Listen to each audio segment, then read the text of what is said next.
at the rear main crank seal area, and I've cleaned all these housings up. I've bead blasted them up, and at this stage you have to just make sure there's nothing in the groove, nothing hiding inside there, making sure that it's all very, very clean. And I've got this clamped into the vise, and you have to make sure that's clamped quite firmly. Now, the rear rope seals, I've had them soaking in some 30 weight mono 30 engine oil. So, and look, they've been there for a week now, but if you can put yours in, even just a few hours would be enough. Now try and get them as close as you can to even. Now, there's a couple of lines of thought on this job, and the way I was taught years ago, you roll these in and then you cut the end off. And I've been doing a bit of reading recently, doing the series here, just checking a few things, and they're saying you should not have to cut them off at all. They should be a preset height, which is different to me, because I always thought we always had to cut them to size. So after it's soaked with oil, what we need to do is actually work that seal in. And I've used as you can see, a hammer handle. As long as it's very smooth, it's all you need to use. And we have to work it in right into the bottom of that groove, and make sure it's down and in as far as you can go. Takes a bit of effort.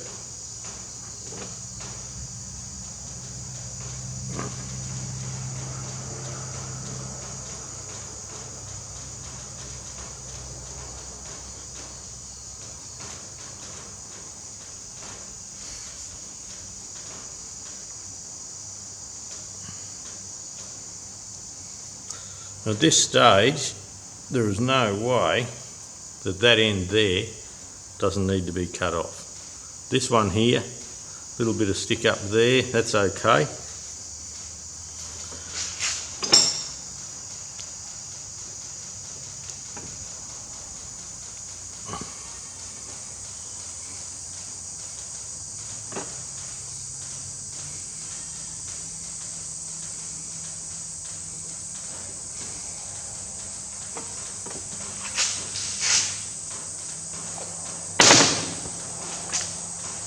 So that's nice and smooth, and it's a very oily surface.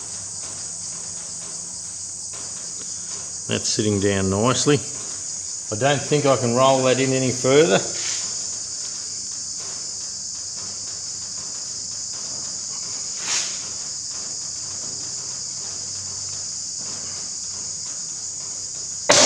So perhaps the seals in the genuine kits may not need cutting off, but I've always found I've had to cut them. That's a nice smooth surface. We haven't damaged that in any way. Oh, I have my knife over here. Then I went and did something else with it. But this here, that's sitting up a couple of millimetres. I'm just going to make sure that that's nice and level, or not level. It has to be 1/16 of an inch, I suppose, above that surface.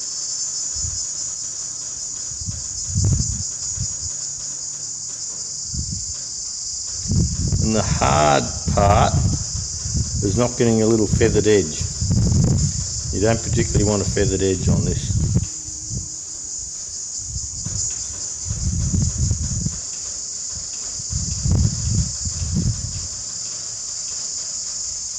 And perhaps the Massey Ferguson kit, the genuine Fergie kit, perhaps you don't have to cut the rope seal there either. But I always have. I don't have trouble with them leaking afterwards.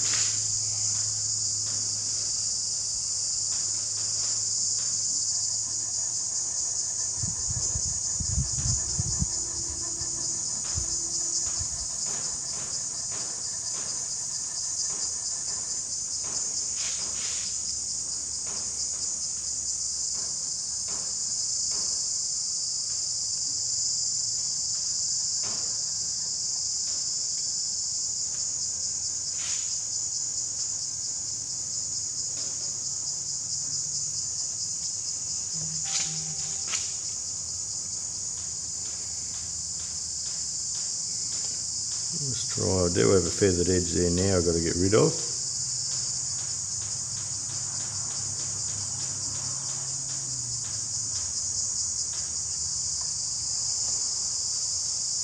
It's hard not to get the feathered edge. I probably need a sharper blade really.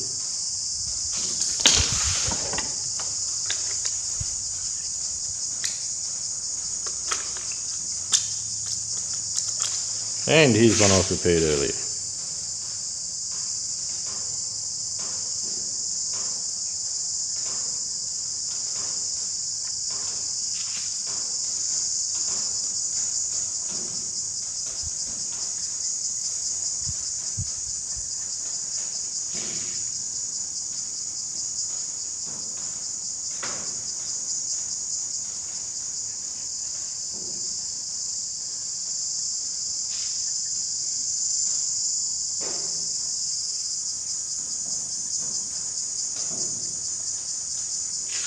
That blade there you can ride to London on too. That's if you're in England.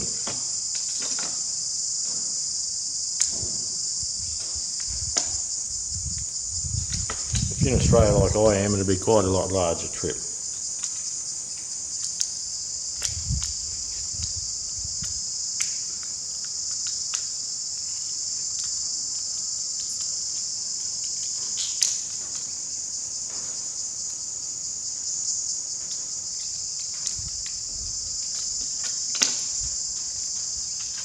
Okay, nice new Stanley knife blade.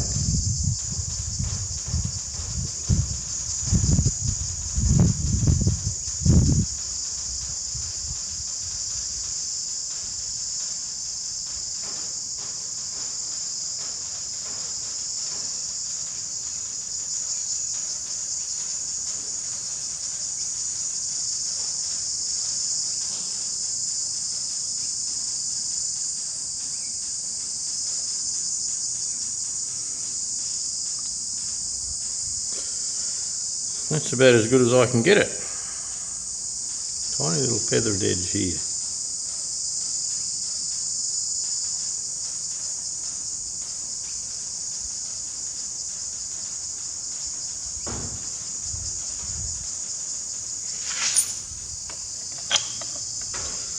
So that's sort of what you're looking for. You can see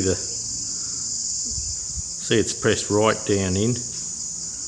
It is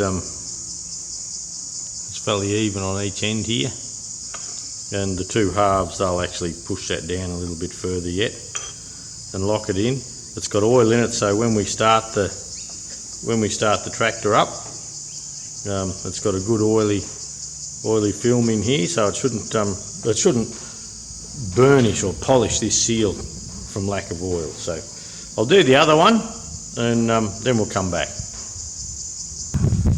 Well, we've got our two halves done now, and they're ready to go. I'm trying to line it up with a bloody camera. I'm zoomed in that much.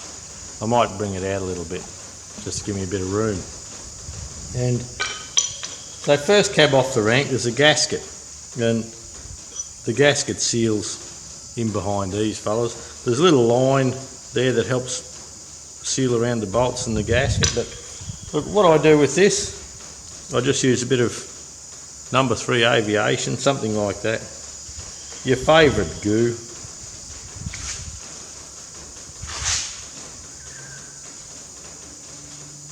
I'll put a bit of goo on the gasket.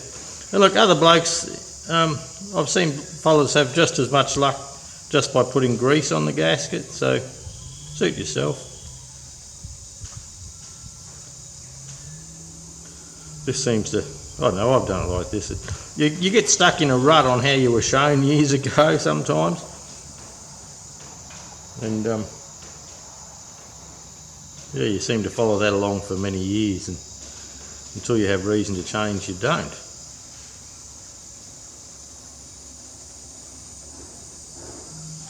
I can just hear some V8 boats starting up in the background because we're near the river, and they're having some V8 boat racing down there today, so probably filming for the day may have to stop yet. We'll see how we go. Boy, they're loud sometimes though. So we just get that gasket and you feed it over the flange, and it should pretty well sit where it needs to. Now at this stage, have a look at your crank. Make sure there's no gasket goo at the crank shaft. So we can put a little bit of oil on these fellas.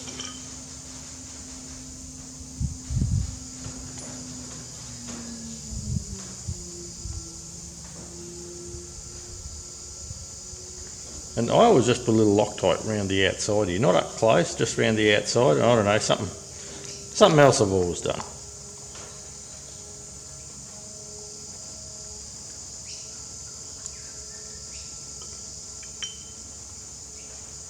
Sometimes in mechanicking it's one of those things, if it doesn't do any good, can it do any harm? And if it can't, why not do it?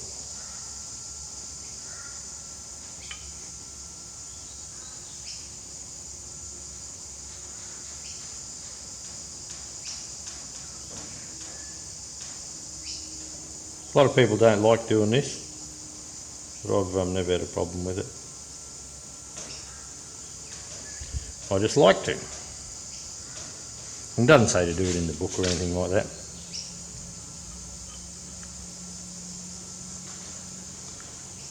So we'll sit that down on the crank, and we do have to push it quite a little. A little bit of oil on here.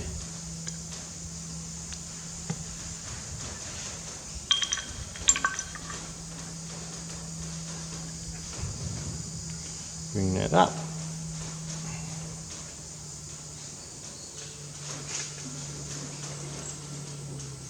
We have a couple of long bolts, so the long bolts, they go through and start to keep everything lined up.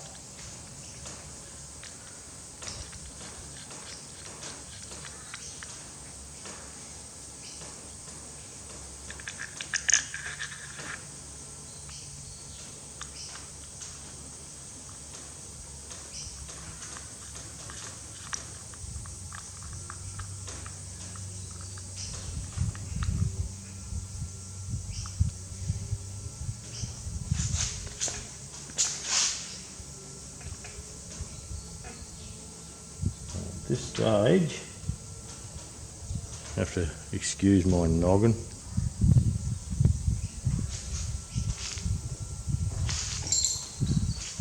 We can just draw this together a little bit.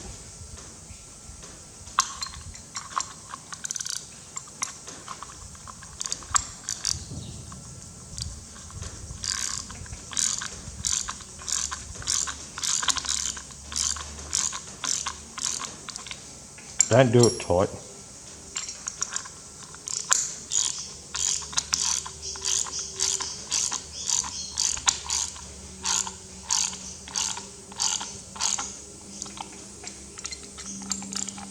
Nice and gentle.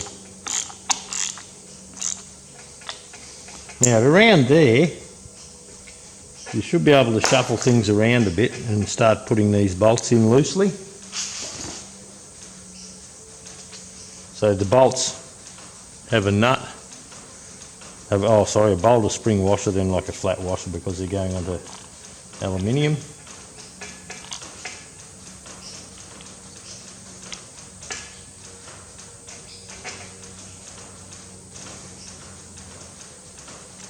I probably should have started those central bolts, shouldn't I?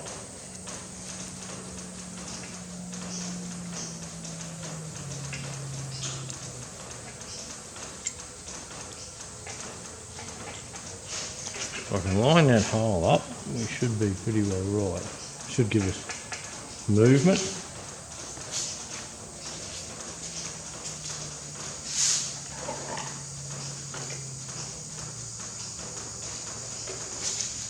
I always find this is a bit of a fiddle.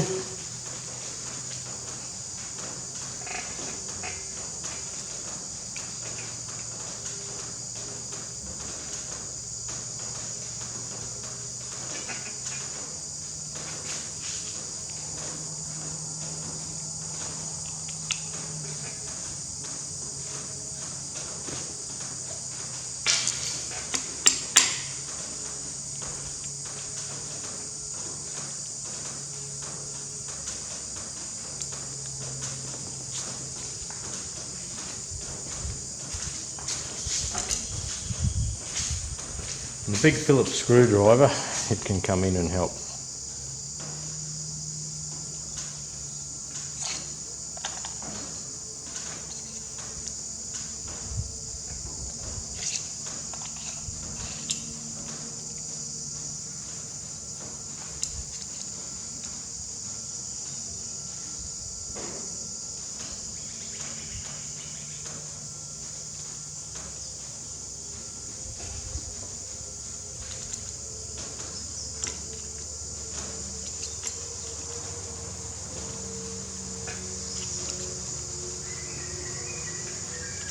Not sure whether that's starting properly yet. Don't force anything.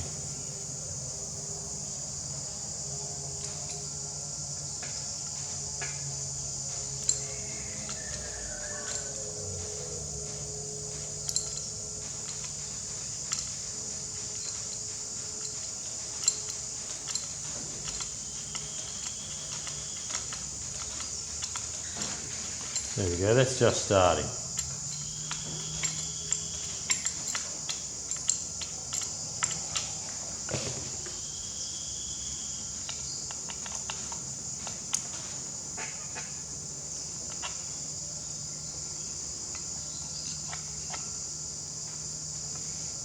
Down just a little.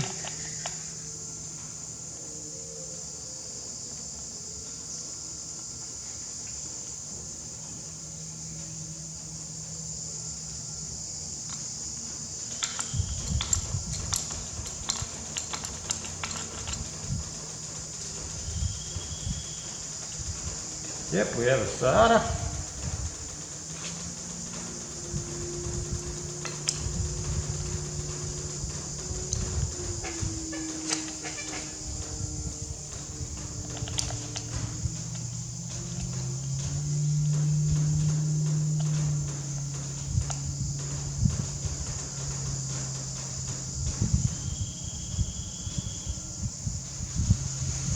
And we have a starter there too.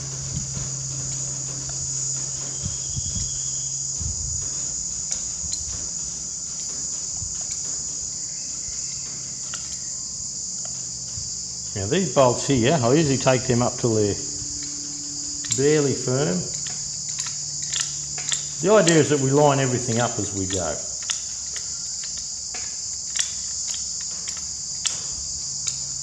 You just see that move the housing a little.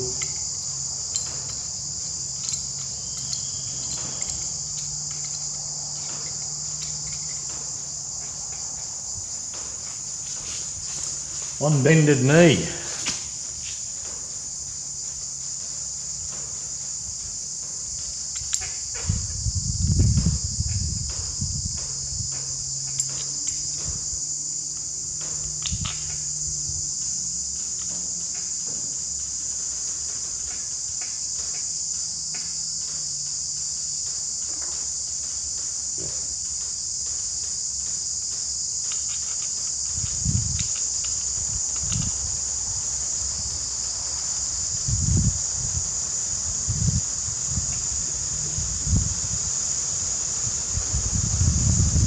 Here, a bit of cloud come over the roof and the shed's cooling down. It's around 34 degrees Celsius here today. And the sun comes out and there's a little cloud, so it'll probably come and go and make a noise all day.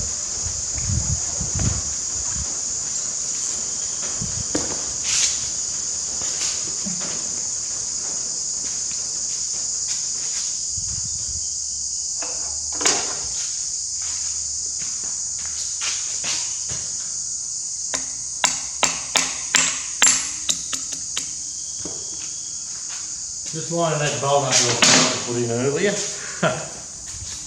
Bloody hell, you get good help really.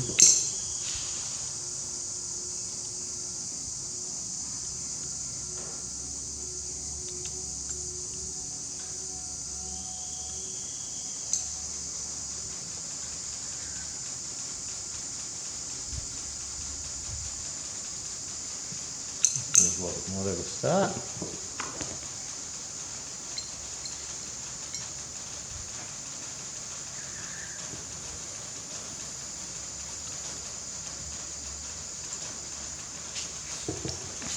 I'm going to find a little screwdriver up. Oh, this is it. Little O-ring pick just to hold it square.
Might just nip these just a little, give me a bit more clearance down there.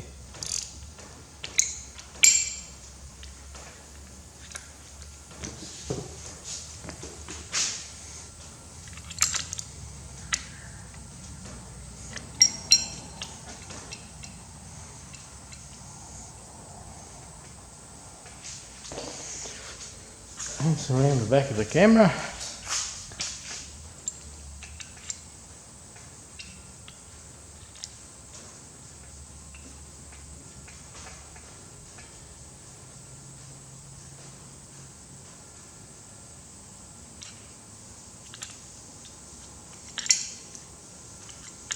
Alright, I think I'll get these in and nipped up, save you watching grass grow. I'll come back in a second or two. Okay, back recording again. Oh, it's a good 15 minutes there, you know, trying to line everything up. I actually had to put a screwdriver in and just turn the whole housings a little bit. It was just out of line a little bit. So what we'll do is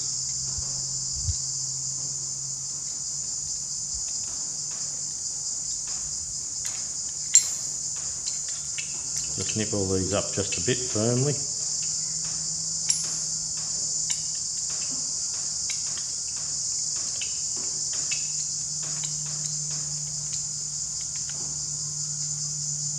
Now just put the same light tension on all of them. We want the housing sitting up against the back, but no real tension on it, on the gasket at this stage.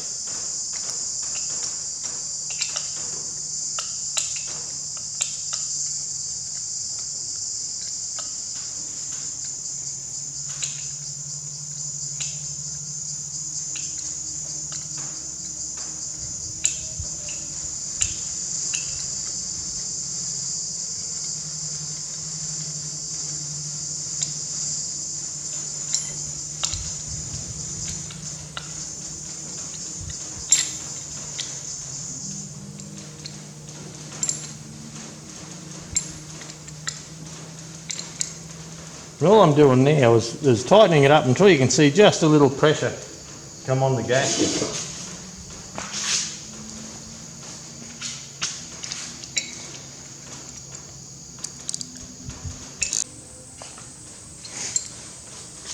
Right, so there's not much weight on here, that's fine. Just take a little bit there too, just take the load. Now the idea is to tighten all these up a little bit more. What we think now, see we've got all the same tension on these.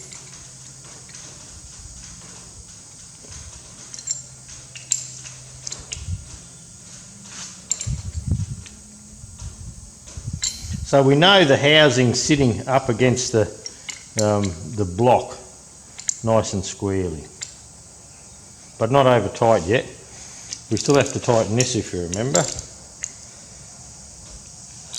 So now we can give this some.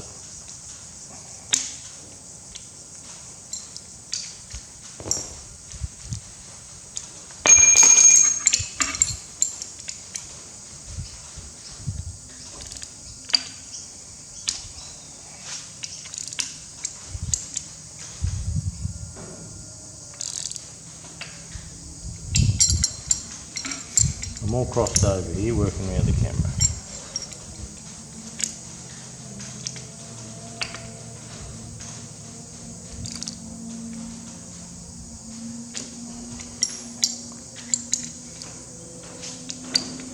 Might swap ends. I've got this spanner ground at the back so it sits down further. Most sockets have a little lead in.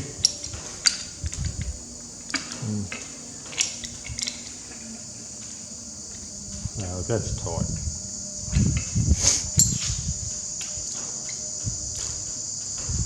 Now we just nip all this up and we should be right. Get that ratchet out of the way, Lance. We should be able to see the gasket glue.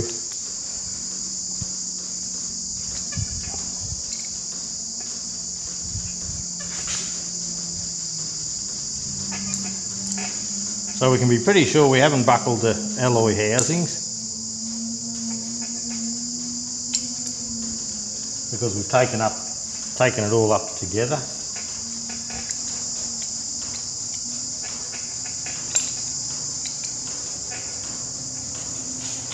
Around the other side.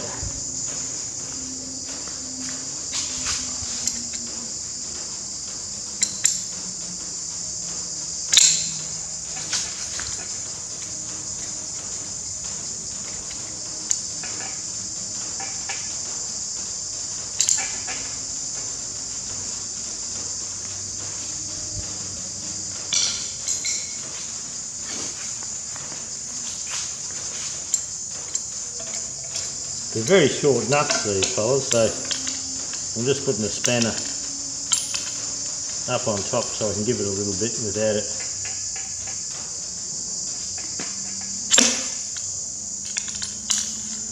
wanting to slide off.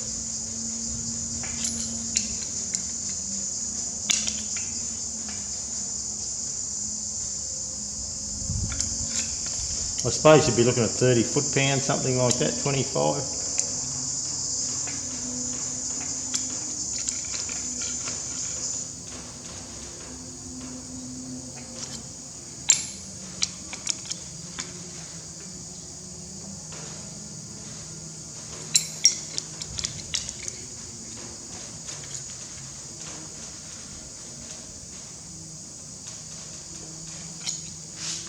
Back around the back.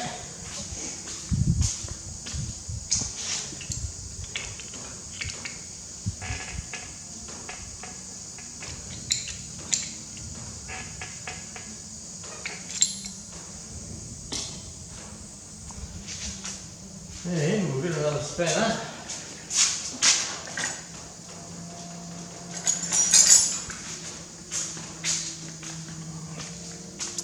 And one more time for these.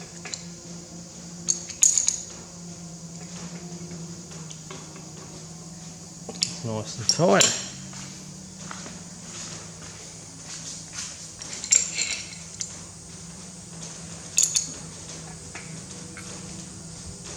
And that's nice and tight too, so we should now be able to turn the crank easily still.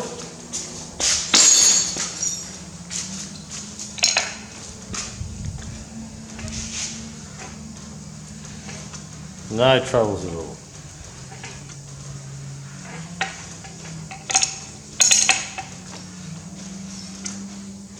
And when we start that engine, that seal, even though it should be nice and firm through here, it shouldn't leak around here or around there anywhere. You can see a little bit of Loctite's come out there. And there's another cork comes in over the front of the main bearing housing yet. So that's it. Job done. I'll just take you out of the cradle for a second.